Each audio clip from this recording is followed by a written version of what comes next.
ಶ್ರೀ ಮಹಾಲಕ್ಷ್ಮಿಯ ಕೃಪೆ ಇರುವ ಮನೆಯಲ್ಲಿ ಸಂತೋಷಕ್ಕೂ ಸಮೃದ್ಧಿಗೂ ಎಂದಿಗೂ ಕೊರತೆ ಇರುವುದಿಲ್ಲ. ಇಂದು ನಮ್ಮ ಮನೆಯಲ್ಲಿ ಭಕ್ತಿಯಿಂದ ಮಾಡಿದ ಮಹಾಲಕ್ಷ್ಮಿ ಪೂಜೆಯ ಕ್ಷಣಗಳನ್ನು ನಿಮ್ಮ ಜೊತೆಗೆ ಹಂಚಿಕೊಳ್ಳುತ್ತಿದ್ದೇನೆ.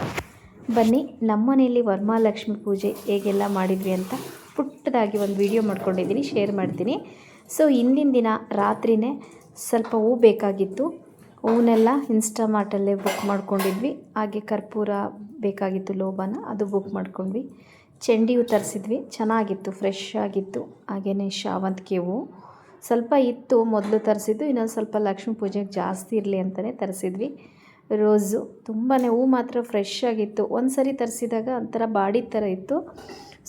ಡೌಟಲ್ಲೇ ತರಿಸಿದ್ರು ನಮ್ಮ ಮನೆಯವರು, ಆದರೂ ಬಟ್ ತುಂಬಾ ಚೆನ್ನಾಗಿತ್ತು. ಇಷ್ಟು ಹೂವು.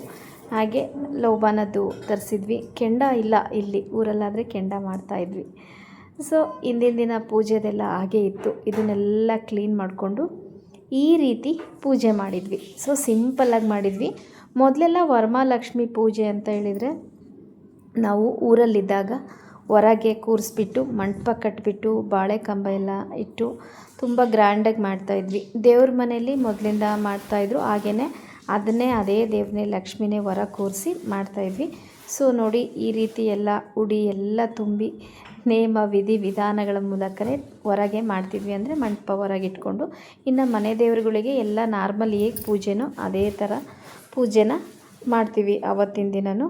ಹಾಗೆ ಮೊದಲು ನಾವು ನಮ್ಮ ಮನೆಯಲ್ಲಿ ಒಂದು 10 ವರ್ಷದಿಂದನೂ ಹೊರಗೆ ಕೂರಿಸಿ, ಬಟ್ ಆಮೇಲೆ ಕೆಲವೊಬ್ಬರಿಗೆ ಲಕ್ಷ್ಮೀನ ಹೊರ ಕೂರಿಸಿ ಮಂಟಪ ಕಟ್ಟಿ ಪೂಜೆ ಮಾಡಿದರೆ, ಕೆಲವೊಬ್ಬರಿಗೆ ತುಂಬ ಗ್ರ್ಯಾಂಡಾಗಿ ಮಾಡಿದರೆ ಲಕ್ಷ್ಮಿ ಎಲ್ಲರಿಗೂ ಒಲಿಯಲ್ವಂತೆ ಅಂತ ಇದೆ ಅಲ್ವಾ. ಆ ರೀತಿ ಕೆಲವೊಬ್ಬರು ನಮಗೆ ಹೇಳಿದರು. ಸ್ವಲ್ಪ ಆ ಟೈಮಲ್ಲಿ ಏನೋ ಒಂದು ಸ್ವಲ್ಪ ವೇರಿಯೇಷನ್ ಆಯಿತು. ಆವಾಗ ಹೇಳಿದರು, ನೀವು ಕೇಳಿಸ್ಬಿಟ್ಟು ಮಾಡಿ, ಇಷ್ಟೊಂದು ಗ್ರ್ಯಾಂಡಾಗಿ ಮಾಡ್ತಿರಲ್ಲ. ಕೆಲವೊಂದು ಸತಿ ಕೇಳಿಸ್ಬಿಟ್ಟು ಅಂದರೆ ಅದರಲ್ಲಿ ಏನಿರಲ್ಲ. ಕೆಲವೊಂದು ಅಷ್ಟೊಂದೆಲ್ಲ ಮಾಡಿ ಗ್ರ್ಯಾಂಡಾಗೆಲ್ಲ ಮಾಡಿ ಡೆಕೋರೇಷನ್ಸ್ನೆಲ್ಲ ಮಾಡ್ತೀವಲ್ಲ, ದೃಷ್ಟಿ ಆಗಿಬಿಡುತ್ತೆ ಲಕ್ಷ್ಮಿಗೆ ಅಂತೇಳಿ. ಇದು ಬಂದುಬಿಟ್ಟು ನನ್ನ ವರಮಹಾಲಕ್ಷ್ಮಿ ಪೂಜೆ. ಹಾಗೆಯೇ ಇದು ನಾನು ಮಂಗಳಗೌರಿ ಪೂಜೆ ಮಾಡಿದ್ನಲ್ಲ, ಈ ಸ್ಟೀಲ್ ಕೊಡ ಇದೆಯಲ್ಲ, ಇದನ್ನು ಅದರಲ್ಲೇ ಮಾಡಿದ್ದು. ಅದನ್ನು ಇಳಿಸ್ಬಿಟ್ಟು ಇದಕ್ಕೆ ಬೇರೆ ಚಂಬಿಟ್ಟಿರ್ತೀವಿ. ಕಳಸದ ಬಟ್ಲು ಸೇಮ್ ಅದೇನೇ. ಈ ಗೌರಿ ಮುಖನೇ ನಾವು ಮಂಗಳಗೌರಿ, ಲಕ್ಷ್ಮಿ ಎಲ್ಲದಕ್ಕೂ ಪೂಜೆ ಟೈಮಲ್ಲಿ ಮಾತ್ರ ಇದನ್ನು ಮಾಡ್ತೀವಿ. ಇನ್ನು ಡೈಲಿ ಆ ಚಿಕ್ಕದಿದೆ ಅಲ್ವಾ, ಅದನ್ನೇ ಯೂಸ್ ಮಾಡೋದು.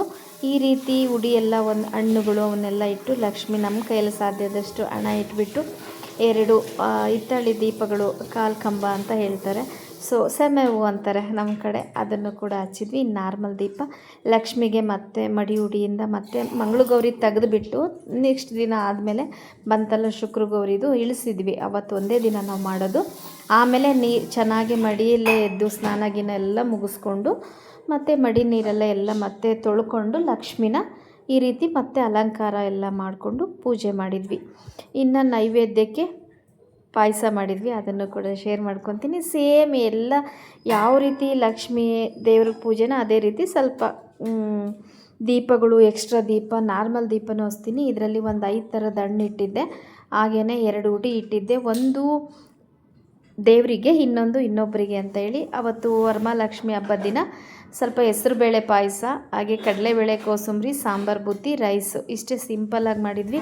ಏಕೆಂದರೆ ಹಬ್ಬ ಆಗಿ ತಿರುಗೇ ಬಂತಲ್ವ, ಸ್ವಲ್ಪ ನನಗೂ ಕೂಡ ಕಂಟಿನ್ಯೂ ಹಬ್ಬ ಆದಾಗಿಂದ ಸ್ವಲ್ಪ ಕೈ ಕೊಟ್ಬಿಡ್ತು. ಹಾಗಾಗಿ ಸಿಂಪಲ್ಲಾಗೆ ಮಾಡ್ಕೊಂಡ್ವಿ.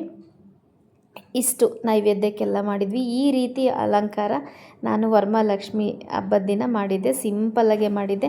ನೋಡಿ, ಇದನ್ನು ಡೈಲಿ ಪೂಜೆ ಮಾಡ್ತೀವಿ. ಹಿತ್ತಾಳಿ ಚಂಬಲ್ಲಿ, ತಾಮ್ರದ ಚಂಬಲ್ಲಿ, ಓಕೆನಾ, ಅದರಲ್ಲಿ ಇದು ಮಂಗಳಗೌರಿದು. ಇದು ಬೆಳ್ಳಿ ಚಂಬಿದೆ ಅಲ್ವಾ, ಇದನ್ನು ವರಮಹಾಲಕ್ಷ್ಮಿಗೆ ಇಡೋಣ ಅಂತೇಳಿ ಮಂಗಳಗೌರಿಗೆ ಇಡ್ತಾ ಇದ್ದೆ. ಸ್ವಲ್ಪ ಡೌನ್ ಅಂತ ಅನಿಸ್ತು ಕೆಳಗೆ ಈ ಥರ. ಓಕೆ ಅಂತೇಳಿ ಅದಕ್ಕೆ ಇಡಲಿಲ್ಲ. ನಮ್ಮ ಮನೆಯವರು ಇದನ್ನೇ ಇಟ್ಬಿಡು, ಇದು ಯಾಕೆ ಇಡ್ತಾ ಇಲ್ಲ ಅಂತಂದರು. ಹಾಗಾಗಿ ಅದನ್ನೇ ಇಟ್ಟೆ, ಬೆಳ್ಳಿ ಚಂಬನೆ ಇಟ್ಟು ಈ ರೀತಿ ಪೂರ್ತಿಯಾಗಿ ನನ್ನ ಕೈಲಿ ಎಷ್ಟು ಸಾಧ್ಯನೋ ಅದೇ ಥರ. ಹಾಗೆ ನಮ್ಮ ಅತ್ತೆ ಹೆಂಗೆ ಹೇಳ್ಕೊಟ್ಟಿದ್ರೆಲ್ಲ ಬಂದಾಗಿಂದ ನಾವು ಒಬ್ಬೊಬ್ಬರು ಮನೆ ನೇಮ ಒಂದೊಂದು ಥರ ಇರುತ್ತೆ. ನಮ್ಮ ಮನೆಯಲ್ಲಿ ಒಂಥರ ಮಾಡ್ತಾಯಿದ್ವಿ, ಒಂದೇ ಥರ, ಆದರೆ ಸ್ವಲ್ಪ ಚೇಂಜಸ್ ಎಲ್ಲ ಇರುತ್ತಲ್ಲ.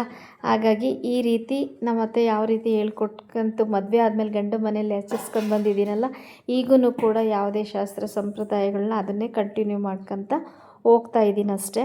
ನೋಡಿ, ಎಲ್ಲ ಈಗ ಏನಂತಾರೆ, ಆಡಂಬರ ಅಂತ ಅಲ್ಲ, ಅವ್ರವ್ರ ಮನಸ್ಸಿಗೆ ಅವ್ರವ್ರ ಭಾವನೆಗಳಿಗೆ ಸಂಬಂಧಪಟ್ಟಿದ್ದಷ್ಟೇ. ಯಾವುದನ್ನು ನಾವು ಅಪೋಸ್ ಮಾಡೋಕ್ಕಾಗಲ್ಲ. ಲಕ್ಷ್ಮೀ ಪೂಜೆ ಅಂದರೆ ಅಯ್ಯೋ ಅವ್ರು ಹೊರಗಿಟ್ಟು ಪೂಜೆ ಮಾಡ್ತಾರೆ, ಅವ್ರು ಒಳಗಿಟ್ಟು ಪೂಜೆ ಮಾಡ್ತಾರೆ ಅಂತ ಅಲ್ಲ. ಸೊ ಅವರ ಭಕ್ತಿಗೆ ಅವ್ರ ಇಷ್ಟ ಅಲ್ವಾ. ಇನ್ನು ನಮ್ಮ ಮನೆಯವ್ರು ಕೂಡ ಪೂಜೆ ಮಾಡಿಕೊಂಡ್ರು.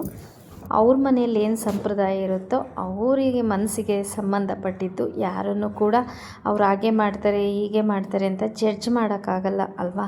ಹಾಗೆಯೇ ನಮ್ಮ ಮನೆಯಲ್ಲಿ ಮೊದಲು ಮಾಡ್ತಾಯಿದ್ವಿ. ಸೊ ಕೇಳ್ದಾಗಿಂದ ಬೇಡ ಅಂತ ಹೇಳಿದಾಗ ಓಕೆ ಅಂತ ಹೇಳಿ ನಾವು ಅದನ್ನು ಬಿಟ್ಬಿಟ್ಟು ಇದೇ ರೀತಿ ದೇವ್ರ ಮನೆಯಲ್ಲಿ ಏನು ನೇಮ ಇರುತ್ತಲ್ವ ಪ್ರತಿಯೊಂದು ನೇಮನೂ ಕೂಡ ಮಾಡ್ತೀವಿ. ಆದರೆ ಹೊರಗಿಟ್ಟು ಅಲಂಕಾರ ಮಾಡಿ ಮಂಟಪ ಅದೆಲ್ಲ ಕಟ್ಟಲ್ಲ. ಸೊ ಏನೋ ಗೊತ್ತಿಲ್ಲ, ನಾವೆಲ್ಲ ತುಂಬ ಅಂದರೆ ಊರಲ್ಲಿ ಎಷ್ಟೇ ಎಫರ್ಟ್ ಹಾಕಿ ಗ್ರ್ಯಾಂಡಾಗಿ ಡೆಕೋರೇಷನ್ ಮಾಡಿ ಪೂಜೆ ಮಾಡಿದ್ರೂ ಅಲ್ಲಿ ಒಂದು ಸ್ಯಾಟಿಸ್ಫ್ಯಾಕ್ಷನ್ ಅಂತ ಇರ್ತಾಯಿತ್ತು. ಯಾಕೆ ಅಂದರೆ ಪ್ರತಿಯೊಬ್ಬರೂ ಕೂಡ ವರಮಹಾಲಕ್ಷ್ಮಿ ಹಬ್ಬದ ದಿನ ಬಂದುಬಿಟ್ಟು ಎಲ್ರಿಗೂ ಕರೆದಿರ್ತಿದ್ವಿ. ಹಾಗೆಯೇ ಎಲ್ಲರೂ ಬಂದುಬಿಟ್ಟು ಉಡಿ ಎಲ್ಲ ತುಂಬಿಸ್ಕೊಂಡು ಹೋಗ್ತಾಯಿದ್ರು. ಆದರೆ ಇವಾಗ ಯಾರೂ ಬರೋದಕ್ಕೆ ಇಷ್ಟಪಡೋದಿಲ್ಲ. ಒಂದು ಉಡಿ ಕುಂಕುಮ ಬನ್ನಿ ಅಂದರೆ ಹಾಂ ಬರ್ತೀವಿ ಅಂತ ಹೇಳಿ ರೀಸನ್ ಹೇಳ್ತಾರೆ, ಬಟ್ ಬರೋದಿಲ್ಲ. ಸೊ ಓಕೆ, ಅವರವರಿಗೆ ಬಿಟ್ಟಿದ್ದಲ್ವ ಅಷ್ಟೇ. ಬರ್ತಾ ಬರ್ತಾ ಬರ್ತಾ ಶಾಸ್ತ್ರಗಳು ಸಂಪ್ರದಾಯಗಳು ಎಲ್ಲ ಚೇಂಜಸ್ ಆಗ್ತಾಯಿದ್ದಾವೆ ಅಷ್ಟೇ, ಇನ್ನೇನಿಲ್ಲ. ಈ ರೀತಿ ಆಗಿತ್ತು.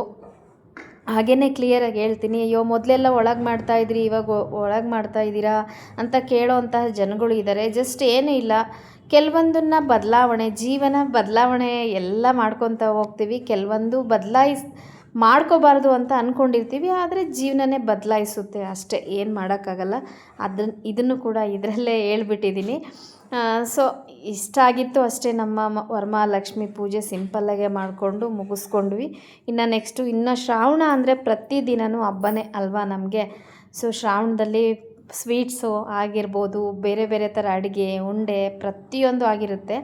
ಸೊ ಹಾಗೆಯೇ ನಾನು ಹೊಸ ಬಿಸ್ನೆಸ್ ಕೂಡ ರೀಸೆಂಟಾಗಿ ಸ್ಟಾರ್ಟ್ ಮಾಡಿದ್ವಿ. ಇದೆಲ್ಲರ ಜೊತೆ ಅದನ್ನು ಕೂಡ ಸ್ವಲ್ಪ ಸ್ವಲ್ಪ ಆರ್ಡರ್ಸ್ ಬರ್ತಾಯಿತ್ತು. ಎಲ್ಲದಕ್ಕೂ ಟೈಮ್ ಮ್ಯಾನೇಜ್ಮೆಂಟ್ ಮಾಡಿಕೊಂಡೇ ನಾವು ವರ್ಕ್ ಮಾಡಬೇಕಲ್ವಾ. ಹಾಗಾಗಿ ನಮ್ಮ ಕೈಲಿ ಎಷ್ಟು ಸಾಧ್ಯ ಆಗುತ್ತೋ ಆ ರೀತಿ ಈ ಸರಿ ವರಮಹಾಲಕ್ಷ್ಮಿ ಹಬ್ಬನ ಮಾಡಿ ಮುಗಿಸ್ಕೊಂಡ್ವಿ. ಸೊ ಈ ವಿಡಿಯೋ ನಿಮಗೆಲ್ಲ ಏನು ಅನ್ನಿಸ್ತು, ವಿಡಿಯೋ ಇಷ್ಟ ಆಯಿತಾ? ಸೊ ಕೆಲವೊಂದು ಮಾತುಗಳಿಂದ ಏನಾದರೂ ಅರ್ಥ ಆದರೆ ಸಾರಿ. ಸೊ ಇಷ್ಟ ಆಯಿತು ಅಂತ ಹೇಳಿದರೆ ಒಂದು ನಮ್ಮನೆ ಲಕ್ಷ್ಮಿಗೆ ಒಂದು ಲೈಕ್ ಮಾಡಿ, ಹಾಗೆ ಶೇರ್ ಮಾಡಿ. ವಿಡಿಯೋ ಇಷ್ಟ ಆಯಿತು ಅಂದರೆ ಇನ್ನು ಚಾನಲ್ ಸಬ್ಸ್ಕ್ರೈಬ್ ಮಾಡ್ಕೊಂಡಿಲ್ಲ ಅಂದರೆ ಸಬ್ಸ್ಕ್ರೈಬ್ ಮಾಡ್ಕೊಳ್ಳಿ ಆಯಿತಾ. ಒಳ್ಳೊಳ್ಳೆ ಇನ್ಫಾರ್ಮೇಷನ್ ವಿಡಿಯೋ, ಮೋಟಿವೇಶನ್ ವಿಡಿಯೋ ಕೂಡ ಹಾಕ್ತಾಯಿರ್ತೀನಿ. ಸೊ ಇವಾಗ ಜಸ್ಟ್ ಏನಿಲ್ಲ, ಹಬ್ಬ ಸೀಸನ್ ಅಲ್ವಾ. ಸೊ ನಮ್ಮ ಮನೇಲಿ ಮಾಡಿರೋಂತಹ ವಿಡಿಯೋ ಶೇರ್ ಮಾಡ್ಕೊಳ್ಳೋಣ ಅಂತ ಅಷ್ಟೇ. ಮತ್ತೆ ನೆಕ್ಸ್ಟ್ ವಿಡಿಯೋದಲ್ಲಿ ಸಿಗ್ತೀನಿ. ಬಾಯ್.